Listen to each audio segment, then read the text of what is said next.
Vendió su vestido de novia por unas monedas para alimentar a su hijo, mientras el hombre que la había humillado seguía burlándose delante de todos. Carl Renson, respetado comerciante, escondía una verdad que nadie se atrevía a nombrar, hasta que Grace habló. Un vaquero solitario, Ethan McGraw, fue quien le tendió la mano cuando ya no creía en nadie. Pero solo escuchen cómo esta mujer transformó su dolor en fuerza y por qué la justicia, al final, encontró su camino. Wyoming, 1887. Pueblo de Rawlins. El sol aún no había cruzado el campanario cuando Grace Holden empujó la puerta de la casa de empeños. El chirrido seco del metal fue como un suspiro entre las piedras viejas de la calle principal. Nadie más entraba a esa hora, pero ella no tenía opción de esperar a que el pueblo despertara por completo.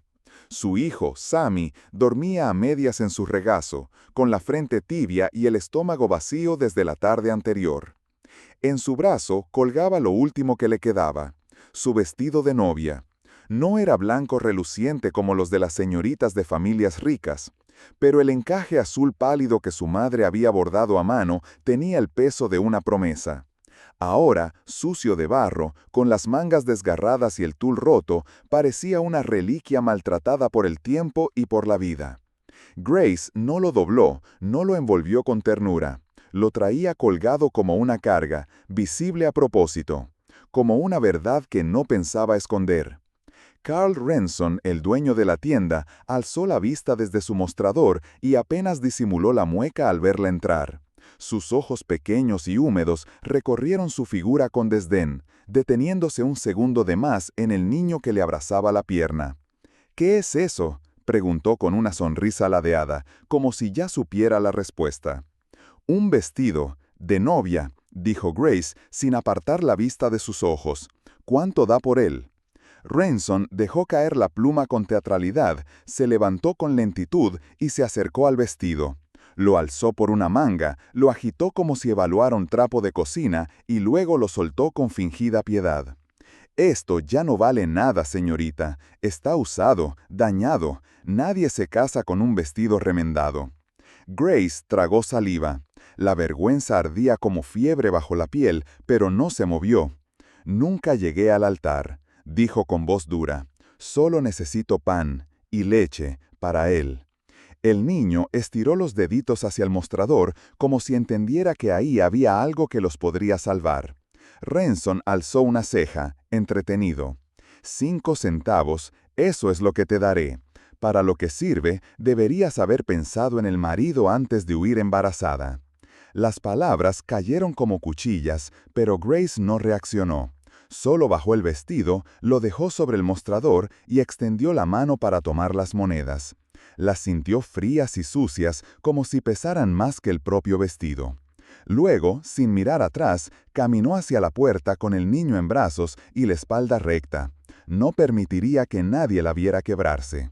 Pero por dentro, el pecho le ardía como una hoguera mal contenida. No por el desprecio, ni por el hambre, ni siquiera por la humillación, sino por el silencio, porque sabía que nadie en Rawlins alzaría la voz por ella. Y lo que nadie, ni Renson, ni el resto del pueblo que cuchicheaba con morbo, podía imaginar, era que Grace no había escapado de un compromiso roto, había escapado de algo mucho más oscuro, de alguien que de haberla alcanzado no le habría dejado nada, ni siquiera el aliento. Grace vivía donde ya no quedaba nada. A las afueras del valle, al otro lado del arroyo seco, estaba la vieja cabaña que había sido molino, luego taller y finalmente refugio para una madre solitaria.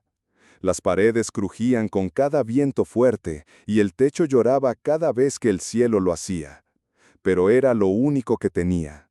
Su padre, el molinero Samuel Holden, había sido un hombre querido por los humildes y temido por los poderosos. Murió sin ruido, consumido por una fiebre que se llevó su cuerpo en 3 días y la protección de Grace en un solo suspiro. Poco después, su prometido, Elijah Hargrove, el hijo del alcalde, cambió de rostro como el cielo antes de una tormenta. «Si cuentas lo que pasó, nadie te va a creer», le había dicho una noche, con los ojos fríos como el hielo del río en diciembre. Eres solo la hija de un molinero muerto. Yo, en cambio, soy el futuro del condado. No fue una amenaza, fue una sentencia. Elijah desapareció de su vida y se comprometió meses después con la hija del banquero. Y Grace se quedó con un niño en el vientre, el peso del escándalo en la espalda y las puertas cerradas en cada esquina del pueblo. Ninguna mujer de sociedad le habló más, ningún hombre honesto le ofreció ayuda. Solo quedó el trabajo duro, el silencio y la necesidad. Grace limpiaba casas, fregaba suelos ajenos, lavaba ropa que no era suya hasta que las manos se le abrían en grietas. Por las noches cosía manteles que nadie pedía, con hilos que compraba de segunda. Todo lo que ganaba, cada centavo, iba para Sammy. Pan, leche y desde hacía unas semanas, jarabes. El niño no podía dejar de toser. A veces manchaba la almohada con rojo. Grace decía que era por el frío. Nunca en voz alta, pero lo repetía en su cabeza para no desmoronarse. Una madrugada, cuando Sammy no podía dejar de temblar, Grace envolvió su pequeño cuerpo en la manta más cálida que encontró, la que aún olía a su padre, y salió al pueblo. Llevaba consigo una solicitud. Había oído que un ranchero del norte buscaba a alguien para limpiar su hacienda. Nadie sabía su nombre, solo que vivía lejos y que no se metía con nadie. Era su última esperanza. El viento era fuerte, el camino de tierra resbaladizo por la lluvia de la noche anterior. Grace cruzaba la calle principal con su hijo en brazos cuando tropezó en un hueco invisible y cayó de rodillas sobre el barro. Sammy lloró, ella también, pero por dentro, porque ya no le quedaban lágrimas visibles. Entonces pasó una carreta a toda velocidad. Era Carl Ransom, el mismo que la había humillado días antes. No detuvo el paso, solo giró la cabeza y gritó con sorna. «Pídele al cielo que alguien te recoja, Grace Holden, nadie más lo hará». Las carcajadas de otros hombres lo acompañaron como un coro cruel que se alejaba entre el polvo. Grace no se movió, apretó al niño contra su pecho y cerró los ojos. Por primera vez pensó que quizás tenía razón, que no quedaba nadie, que su lucha era una cuerda rota. Y entonces el sol desapareció de su rostro. Una sombra alta se detuvo junto a ella. No era amenazante, era firme, silenciosa. «No debería estar sola en este mundo», dijo una voz seca, profunda, como la tierra antes de la lluvia. «Venga, suba, yo la llevo». Grace levantó la vista. El vaquero estaba de pie frente a ella. No lo conocía, pero en su mirada no había juicio, solo algo que no sentía desde hacía años: respeto. Se llamaba Ethan McGraw, un hombre grande, de hombros anchos y rostro tallado por el viento, como si cada arruga llevara una historia que nadie se atrevía a preguntar. Su rancho quedaba más allá del último álamo seco del camino norte, donde los campos eran más silenciosos que las iglesias y donde las cartas del pueblo ya no llegaban. Ethan no era popular en Rawlins, no iba a la iglesia, no asistía a ferias y cuando se cruzaba con alguien en la calle, apenas asentía con la cabeza. Algunos decían que estaba loco, otros que hablaba con los muertos, pero todos coincidían en algo: Ethan cumplía su palabra. Había perdido a su esposa y a su único hijo en una epidemia 5 años atrás. Desde entonces vivía entre caballos, tierra dura y recuerdos que no pedían permiso para aparecer. Grace no sabía nada de eso cuando aceptó subir a su carreta. Solo sabía que estaba cansada, que Sammy temblaba en sus brazos y que esa voz, seca, firme, sin adornos, había dicho las únicas palabras amables que había oído en mucho tiempo. El viaje al rancho fue en silencio. Él no preguntó, ella no explicó. Cuando llegaron, Ethan descendió sin prisa, abrió la puerta de una cabaña lateral, no era la principal, sino una antigua casa de huéspedes, y encendió la chimenea. Le ofreció una manta limpia, le sirvió un plato de estofado caliente y le dejó en la mesa un frasco con medicina para la fiebre del niño. «Duerma, mañana hablaremos si usted quiere». No pidió nada, no hizo comentarios, solo se fue. Grace pasó la noche sin pegar un ojo, pero no por miedo, sino porque no entendía qué clase de hombre era este, que ofrecía tanto sin esperar nada. Días después, mientras Sammy empezaba a reír otra vez y su tos se volvía más suave, Grace encontró valor para hablar.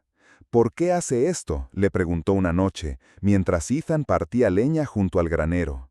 Él la miró sin dejar de trabajar. Luego se detuvo, bajó el hacha y la miró de frente. «Porque sé lo que es perder todo», dijo simplemente.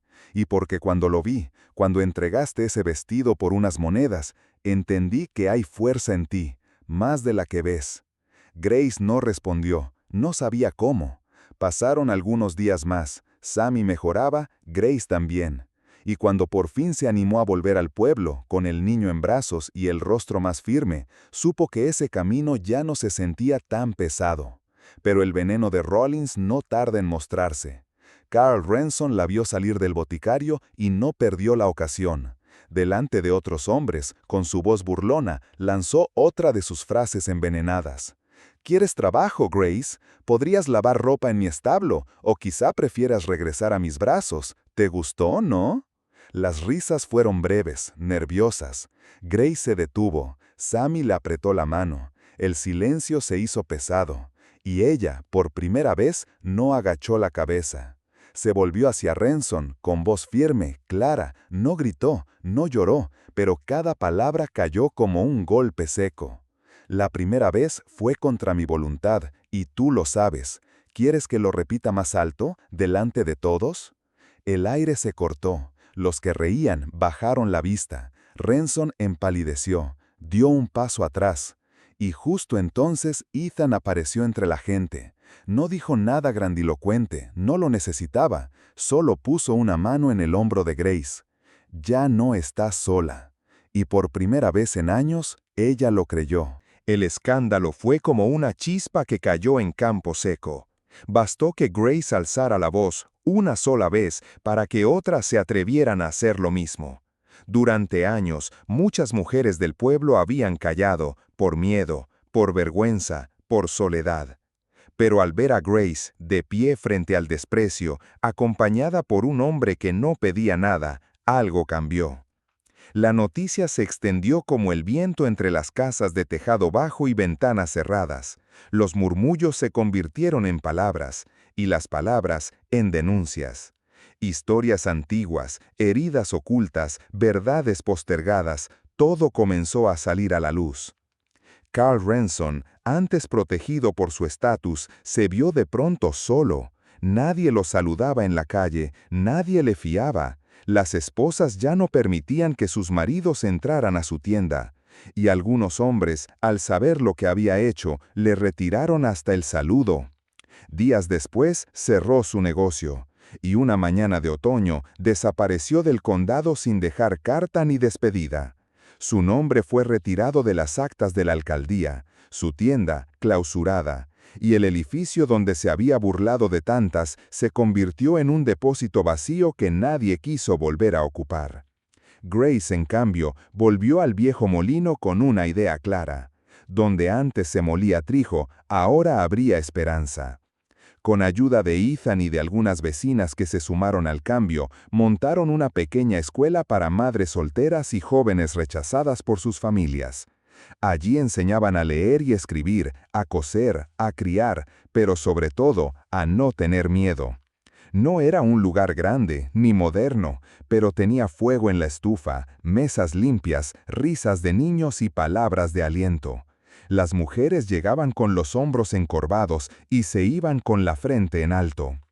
Una mañana de invierno, mientras Grace y Ethan amasaban pan en la cocina, con harina en los codos y Sammy jugando cerca de la ventana, él se detuvo de pronto. Sin palabras, limpió las manos en el delantal, se arrodilló con naturalidad sobre el piso de madera y la miró como si todo el ruido del mundo se hubiera apagado. «No tengo joyas, ni promesas de oro», le dijo, «pero tengo mi palabra. Si tú quieres, este lugar será tu casa, para siempre, contigo y con él». Grace no respondió de inmediato, solo lo miró, y en su interior algo se quebró, no por dolor, sino por fin. Lo abrazó con fuerza, cerró los ojos, y por primera vez en muchos años, sus lágrimas no nacían del miedo ni de la rabia, sino de algo limpio, reparador, alivio. Porque la promesa que recibió no venía envuelta en tul, ni llevaba música ni testigos, pero era verdad. Y en una tierra tan dura y cruel como aquella, eso valía más que cualquier vestido de novia.